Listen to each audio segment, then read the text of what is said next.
Que a graça e a paz de nosso Senhor Jesus sejam abundantes sobre a vida de vocês. Eu sou João Paulo Fonseca e estamos juntos para a segunda e última parte da nossa aula sobre a Reforma Protestante e os pilares da Reforma.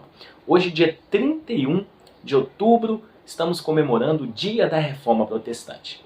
E é de fundamental importância entendermos todo o contexto da Reforma e tudo aquilo que a Reforma Protestante significa para nós evangélicos nos dias atuais. Então vamos dar continuidade à nossa aula. Na aula passada nós trabalhamos um pouco os antecedentes históricos, tudo aquilo que aconteceu e levou de fato à Reforma Protestante. Então agora nós vamos entrar na Reforma Protestante de fato, a Reforma em ação e também nos pilares da Reforma Protestante e toda a sua aplicação para a igreja atual. Bom, nós temos aí alguns problemas, que levaram à Reforma Protestante. O mais interessante, que quando nós chegamos aqui na Reforma, nós aprendemos na aula passada, que a Reforma Protestante ela não aconteceu da noite para o dia. Nós tivemos aí 1500 anos da igreja. Nós tivemos aí vários séculos, nesse período aí de 1500 anos, de total desvio da igreja. Então, não foi uma coisa da noite para o dia. Foram anos e anos, centenas de anos de desvios da igreja. E a primeira reivindicação, vamos dizer assim, que os protestantes, vamos dizer assim, a indagação que levou à reforma foi a questão de Pedro ter sido o primeiro papa da igreja cristã em Roma. E a partir daí nós temos uma sucessão de papas católicos romanos, que se estendia aí ao longo dos séculos, sendo que essa cadeia de autoridade ininterrupta fazia parte da igreja católica romana, e eles tinham esse entendimento que o papa ele mandava e desmandava em toda a igreja católica ao redor do mundo. Isso trouxe assim, vamos dizer assim, uma indagação muito forte. Por quê? Porque eles colocavam o Papa como infalível, como alguém santo, sem erros. E a interpretação que eles faziam com relação a isso é aquela primeira passagem que nós lemos, quando Jesus diz para Pedro: tu és Pedro, e sobre esta pedra edificarei a minha igreja. Então eles falam, Jesus edificou a pedra em Pedro, a igreja em Pedro. Mas quando nós lemos o contexto, Jesus estava falando da afirmação que Pedro tinha falado, que Pedro tinha dito. Ele disse que Jesus é o Filho do Deus vivo. Aí Jesus fala: pois bem, tu és Pedro, e sobre esta pedra, isso que você referiu, Cristo, o Filho do Deus vivo, edificarei a minha igreja. Então a igreja não está alicerçada em pessoa, não está alicerçada num homem, está alicerçada em Jesus. O segundo problema que levou à reforma, a crença na infalibilidade do Papa. Gente, não há um ser humano no mundo, não existe nenhum ser humano perfeito. Só Jesus Cristo é perfeito. Por isso que o alicerce da igreja não é em homem, é em Jesus. Jesus é perfeito. Jesus não falha, Jesus não erra. Não existe teologia perfeita, não existe coisas que o ser humano faça que são perfeitas. Somente Cristo, sua obra na cruz, tudo aquilo que ele fez por nós, tudo aquilo que ele deixou de ensinamento, a sua própria vida, somente ele é perfeito. E somente a Bíblia, a palavra de Deus, é infalível, porque a palavra é de Deus. A palavra do homem é totalmente falível. Então aquilo que surgiu da tradição, aquilo que surgiu, a ideia dos papas, dos padres, tudo isso é passível de erros. Agora, tudo aquilo que vem do próprio Cristo, não. Então, foi o segundo problema. O terceiro problema, o ensino e a tradição de igual modo ou acima das Escrituras. Isso foi um problema muito grande, porque colocavam o ensino e tradição no mesmo patamar ou acima das Escrituras. Então isso traz coisas que entram em conflito com a própria Bíblia. Como, por exemplo, a veneração a santos, como, por exemplo, algumas liturgias, coisas litúrgicas da igreja, o celibato dos padres, a questão do purgatório, penitência. Então, começaram a mudar e sair das Escrituras, porque colocaram a tradição e os ensinos vindos dos papas, dos padres, de igual modo acima das Escrituras. Nós tivemos aí Maria e outros santos como intermediadores entre Deus e os homens. Foi outro motivo que levou à reforma. Porque a Bíblia deixa bem claro que não há outro mediador senão Jesus. Jesus é o mediador. E o Espírito Santo, ele também tem o papel de intercessor, né? Mas Jesus é o mediador entre Deus e os homens. Por quê? Porque ele é 100% Deus, 100% homem. Maria, ela não pode fazer esse papel de mediador, até porque quando ela traz aquele cântico, né, após ali, né, acho que está em Lucas, comecinho de Lucas, ela diz o seguinte: a minha alma se engrandece ao Senhor, meu espírito se alegra em Deus, meu Salvador. Então ela mesma reconhece que precisa de um Salvador. Como é que ela vai ser mediadora de alguém, sendo que ela precisa de um Salvador também? Maria, claro que ela tem uma posição de honra, mas ela não pode salvar ninguém. Ela não pode ser mediadora, assim como santos também não, imagens ou homens piedosos, né, que viveram nessa terra. Somente Cristo tem esse papel, porque ele é perfeito e ele fez na cruz, morrendo em nosso lugar e nos salvando de toda condenação. O segundo ponto, né, que nós temos aí é a venda de indulgências como barganha para a salvação. Isso foi um problema muito grande, né? Por quê? Porque na época eles estavam fazendo coisas assim terríveis, vendendo lote no céu, vendendo... você tinha que pagar, né, para tirar alguém lá do purgatório, né? E tinha uma frase muito legal, né, que eles usavam na época. Um camarada chamado John Teasel, ele dizia o seguinte: ele era um grande vendedor de indulgências, né? Então ele falava o seguinte: tão logo uma moeda na caixa cai, a alma do purgatório sai. Então, vendiam-se de tudo: lasca da cruz de Jesus, pedaço do manto que enrolava Jesus, vendia-se um pedaço da coroa de espinhos. Então, a salvação ela era negociável. A graça estava disponível apenas a quem comprava uma indulgência, quem fazia uma penitência ali, né, quem dava dinheiro. Né? A pessoa só era salva, né, um parente morto, né, só era salvo por quem comprasse a indulgência. Então, a salvação se tornou, né, disponível apenas àqueles que por esforço conquistavam. Né? Então, era tudo por meio de obras, por meio daquilo que eu faça. Né? E aí, Martim Lutero ele combateu totalmente isso. Né? E aí nós temos, né, alguns pilares dessa reforma, né, para combater esses ensinos errôneos. Lembrando que em uma construção a primeira coisa é o alicerce é Jesus. Nós lemos em Mateus 16 e 1 Coríntios 3:11. Mas para dar sustentação à estrutura, a gente precisa dos pilares.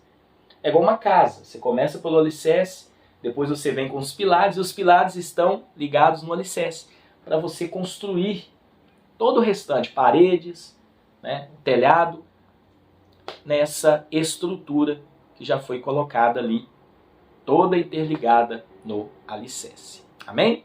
Bom, então a gente vai trabalhar 5 pilares que ficaram conhecidos em latim como solas.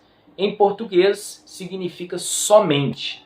Então, somente esses 5 pilares já nos dá toda a base para fundamentarmos as doutrinas cristãs. Amém? E vale ressaltar, né, que as 5 solas, ou 5 pilares, né, que ficaram conhecidos como solas, não são apenas lemas da Reforma Protestante, mas são pilares fundamentais para entendermos a nossa fé cristã evangélica e vivê-la de uma forma verdadeira, tendo como alicerce o próprio Cristo. Então, todas essas 5 frases, né, esses 5 pilares, essas 5 solas, que são os pilares da Reforma, elas rejeitam ou se contrapõem aos ensinos da então dominante Igreja Católica Apostólica Romana. Então, a gente vai aprender essas 5 solas a partir de agora. A primeira sola, o primeiro pilar, né, é o sola fide, somente a fé. Bom, qual é a base do somente a fé?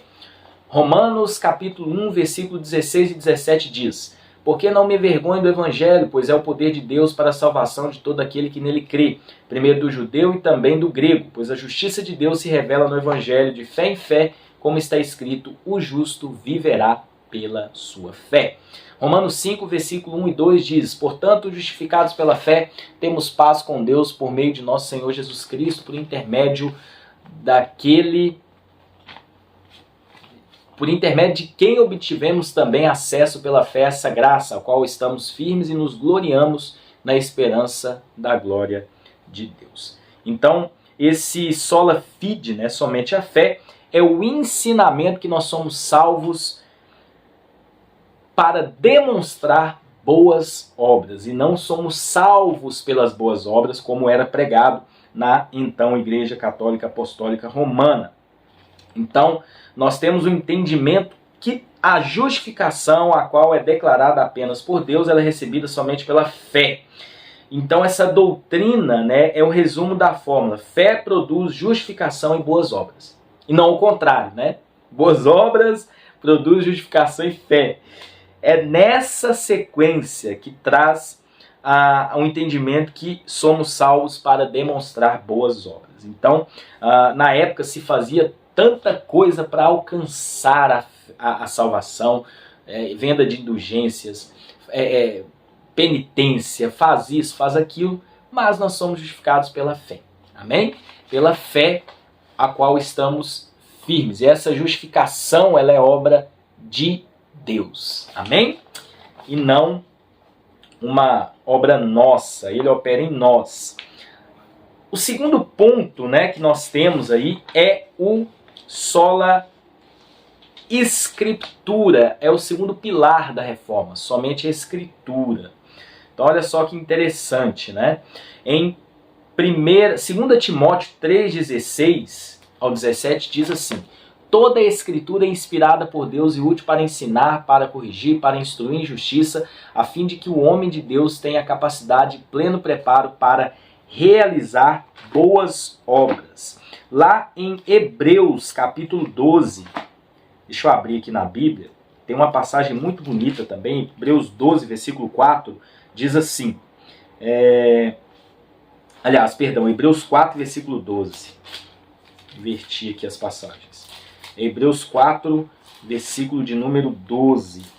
É um texto muito importante porque o autor de Hebreus diz assim: porque a palavra de Deus é viva e eficaz, é mais cortante do que qualquer espada de dois gumes e penetra até o ponto de dividir alma e espírito, juntas e medulas, e é apta para julgar os pensamentos e propósitos do coração. Ou seja, só da Escritura é o ensinamento que a Bíblia, a palavra de Deus, é a única fonte infalível para a doutrina cristã. Eles fundamentavam as doutrinas cristãs não só nas Escrituras, mas na tradição, naquilo que pessoa A ou B colocava. Então, é fonte norma de princípio também para a pregação do Evangelho de Jesus Cristo. Então, as Escrituras, elas estão acima de qualquer outra tradição, tá? Mesmo aquele ensinamento que foi passado de pai para filho, porque você tem que fazer isso, você tem que fazer aquilo. Tem que ter base, tem que estar solidificada nas Escrituras através de uma interpretação coerente, através de uma exegese correta e de um contexto dentro da palavra de Deus. Amém? Então, somente a Escritura. Então, só a Escritura é o princípio formal da reforma, uma vez que é a fonte norma de todos os outros princípios, sola fide, que nós acabamos de ver, e os outros que a gente ainda veremos, a gente ainda vai ver, tá bom? Então, é interessante porque lá em Romanos 10, 17 diz, né, que a fé vem pelo ouvir a pregação da palavra de Deus. Então, é a Bíblia Sagrada que gera fé no coração das pessoas. Claro que a fé é um dom de Deus, mas é pela pregação da palavra. Por isso que é só a Escritura, é somente a Bíblia, somente as Escrituras. Nenhuma palavra de homem, nenhuma doutrina humana está acima das Escrituras. As Escrituras é o nosso manual de fé, regra e prática. Amém? Então, nós entendemos que as Escrituras estão acima de qualquer tradição. Em seguida, nós temos o pilar Solus Christo, somente Cristo. Lá em 1 Timóteo 2, versículo 5, a gente tem um entendimento que não há, porque há só um Deus e um só mediador entre Deus e os homens, Jesus Cristo, homem. Então, Solus Christo é o ensinamento que Cristo é o único mediador entre Deus e a humanidade. E não há salvação em nenhum outro nome.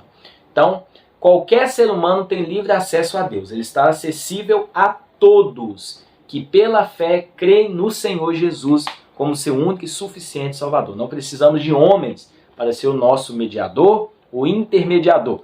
Jesus Cristo abriu um novo e vivo caminho onde todos nós podemos se achegar a Ele pela fé. Amém?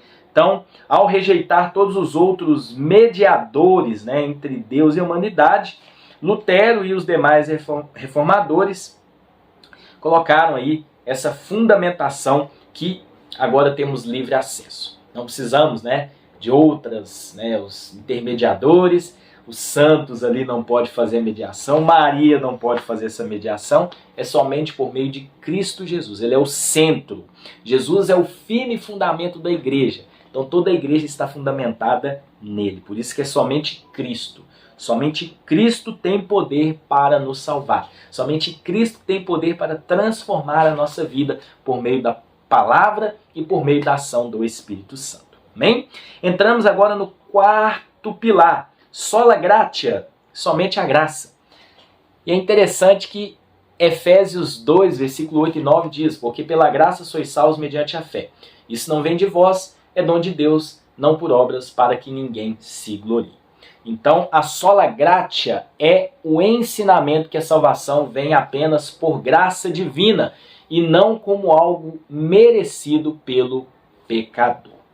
Então, a salvação é pela graça de Deus. Na época da Reforma, a Igreja Católica dizia que não, você tem que fazer penitência, tem que fazer isso, fazer aquilo, comprar indulgências, as boas obras, como ponto. Claro que eles criam também na graça, mas as boas obras estavam ali. Lembrando, pessoal, que essa passagem de Efésios e a Escritura nos deixa claro que a salvação é pela graça. A graça é a causa da nossa salvação. Qual é a causa da nossa salvação? Aquilo que Jesus fez na cruz por nós, derramando todo o seu sangue em nosso lugar. Sabe o que é interessante? Quando Jesus estava ali no caminho do Calvário, do Gólgota, para pagar a nossa conta, estava carregando a cruz, era tamanho cansaço, Ele estava carregando uma cruz que não era dele, essa cruz era nossa, E mesmo assim Jesus voluntariamente ele levou essa cruz. Ele carregou a nossa cruz. Só que ele estava tão cansado fisicamente que ele não conseguiu terminar o percurso. E aí eles pegaram um homem chamado Simão Cirineu para poder terminar de levar a cruz até o local determinado. Só que Simão, ele não queria fazer isso. Então ele levou uma cruz que não era, na verdade era dele, porque a morte de Jesus, a expiação ela foi ilimitada, nós cremos nisso, Jesus morreu por todos, porém, ele não quis levar a cruz que era dele.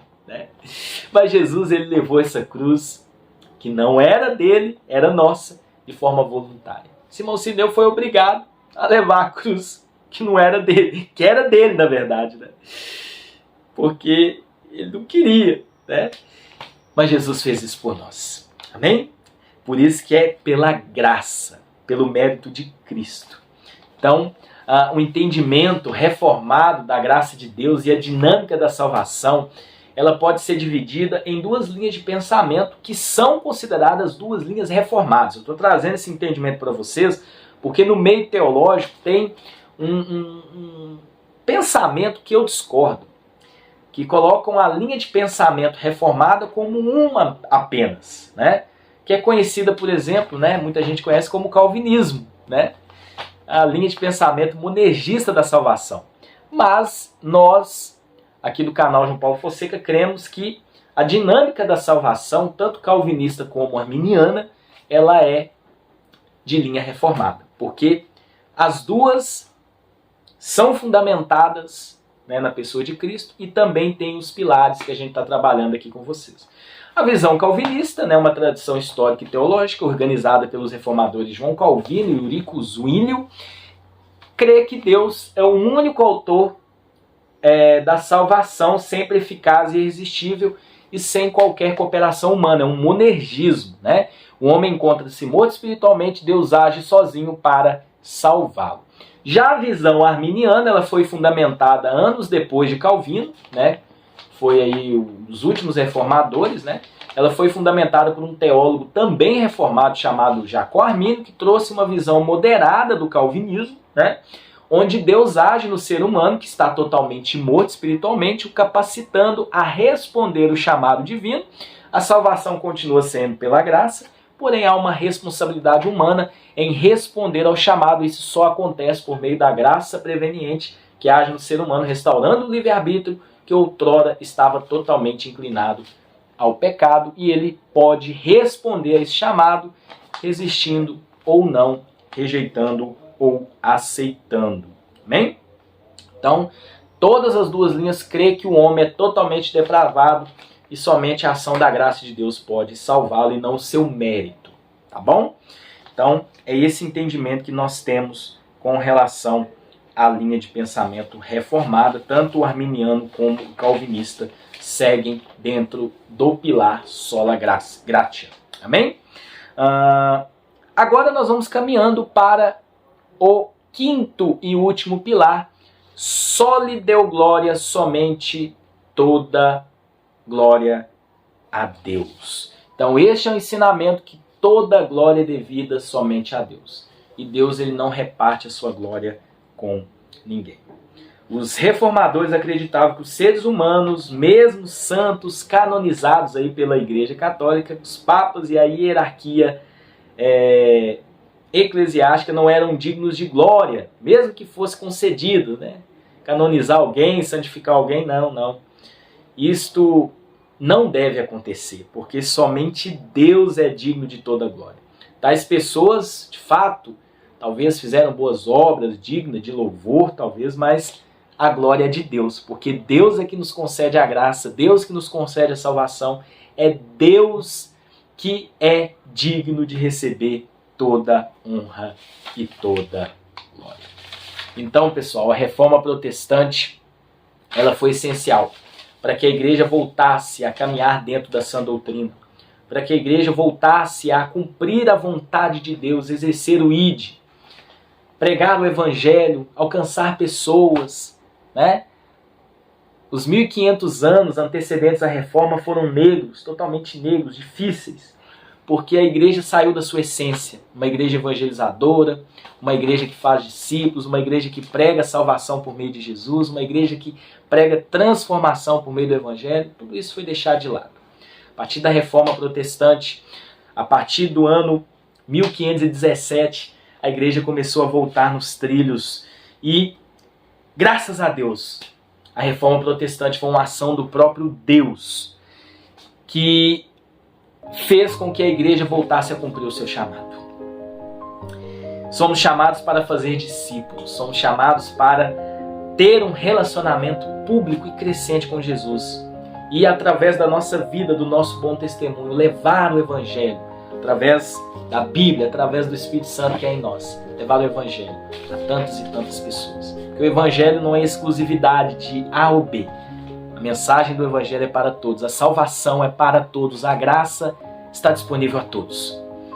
Basta pela fé você crer e receber o Senhor Jesus como seu único e suficiente Salvador. E uma pergunta para finalizar: será que em nossos dias precisamos de uma nova reforma? Então passou 1517, hoje nós já temos aí mais de 500 anos pós-reforma, a igreja mudou, tivemos diversos movimentos de avivamento, várias denominações vindas aí da igreja protestante surgiram, muitas saíram daquilo que está fundamentado em Cristo através dos pilares aí que nós conhecemos. Mas será que a igreja atual necessita de uma nova reforma? Eu tenho um entendimento que não há novas diretrizes a seguir. Essa nova reforma que talvez teria que acontecer na igreja, ela, na verdade, não é uma nova reforma assim, né? É só voltar às velhas solas. É só entender que o alicerce é Jesus. É só entender que nós já temos os pilares. É só entender que essas velhas solas, esses velhos pilares de mais de 500 anos são totalmente essenciais para vivermos uma igreja bíblica, uma igreja dinâmica, uma igreja que professa Jesus Cristo como Senhor e Salvador, uma igreja que Jesus é o centro, que a pregação do Evangelho é a cruz de Cristo, que o nosso intuito não é encher o nosso bolso de dinheiro, ser milionários, não, o nosso intuito é fazer discípulos. Claro que se prosperarmos, né? Amém, mas não é esse o objetivo.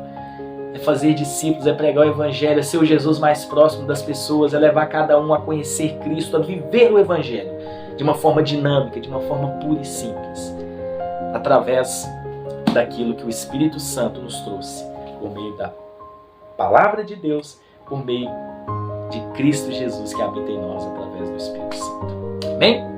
Então, se alegre, porque hoje nós estamos comemorando a Reforma Protestante. Se volte às Escrituras. Entenda que a Bíblia é totalmente suficiente, que Cristo é totalmente suficiente. Nós precisamos somente da fé, somente das Escrituras, somente da graça, somente Cristo e somente Deus toda a glória. Entenda que hoje nós somos privilegiados, porque vivemos esse tempo tão lindo, onde o conhecimento está disponível a nós. A sabedoria está aí gritando. O que nós temos que fazer é colocar tudo em prática e deixar com que o Espírito Santo nos direcione, santificando as nossas vidas, vivendo um relacionamento público e crescente com Jesus e levando todas as pessoas a conhecer esse Cristo que salva, transforma e nos dá uma nova vida. Que Deus te abençoe. Até uma próxima aula, se Deus assim permitir.